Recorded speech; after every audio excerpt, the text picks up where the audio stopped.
of government.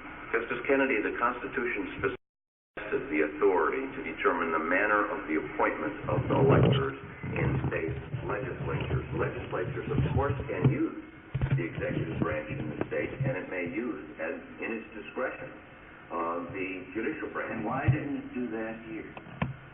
It did not do that here because it did not specify. It did use the executive branch. In fact, it vested considerable authority in the Secretary of State, designating the Secretary of State as the chief elections official. And as we point out, the very first provision in the Election Code requires the Secretary of State to assure uniformity and consistency in the application and enforcement of the election law.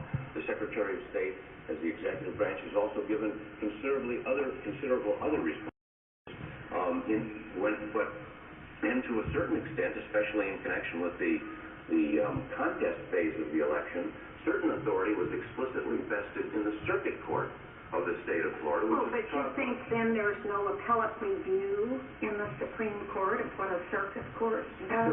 Certainly the legislature did not have to provide appellate review. Well, but it seemed apparently to just include selection of electors in the general election law provisions. It assumed that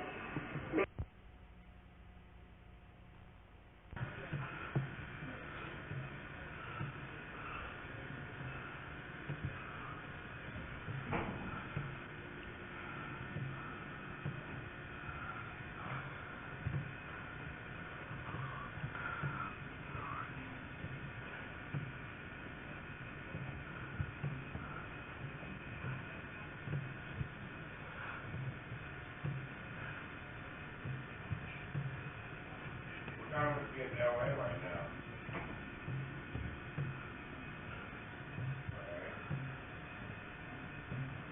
Where? Wouldn't know.